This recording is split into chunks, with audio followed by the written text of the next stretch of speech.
كل فان تجاركم በሰማን እንዴት ነው ልጅ መሀለኛ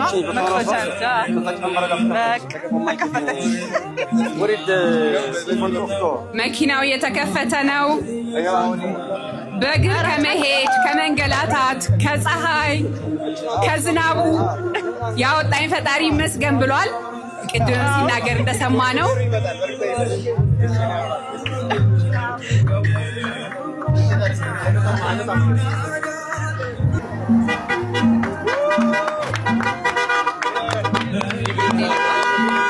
ይሄው የመኪናው ቁልፍ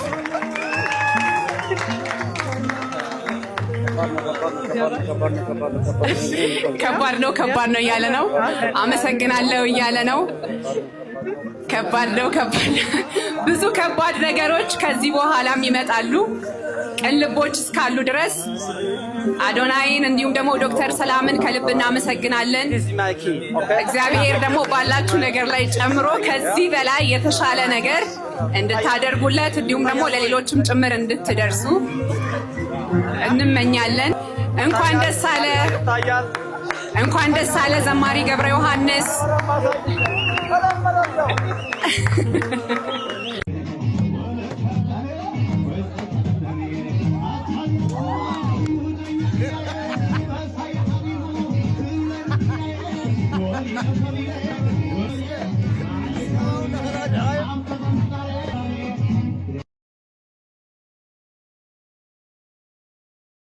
እሺ ለዘማሪ ገብረ ዮሐንስ መኪና እንዲሸለም ያነሳሳ ነገር ምንድነው? እንግዲህ ቪዲዮ ይቀርጻል። ያው አንዲት ቪዲዮ ነው ያየሁት። እቺ ቪዲዮ በጣም ያው ብዙዎቻችሁ አይታችኋል ብዬ አስባለሁ። ቻሌንጁ ያስጀመረችው ቪዲዮ እቺ ቪዲዮ ነች።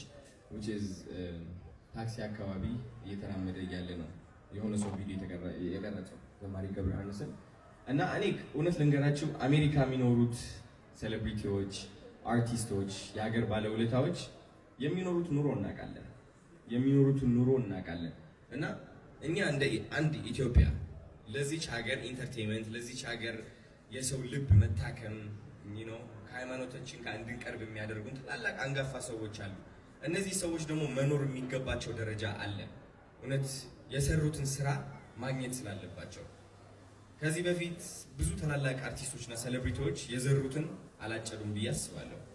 እውነቴን ነው የምልሽ። አሜሪካ ላይ እሱ ቀላል ሆኗል። የዘራውን ለማጨድ በጣም ቀላል ነው።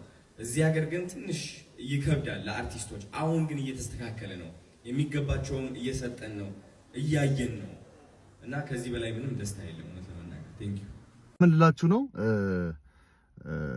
በጣም ተዋደው ተከባብረው ያሳደጉን አባቶቻችን ከየት ነው የመጣኸው፣ እንዴት ነህ፣ ማን ነህ ሳንባባል ያደገን ሰዎች ነን። እኔ ያደግኩበት ማህበረሰብ እንደዛ ነው። ሁላችንም እንደዛ ነው ያደግነውና አሁን ምን ሆነ መሰላችሁ የብሔር ነገር ምናምን እንደዚህ እኔ በእውነት ነው የምነግራችሁ።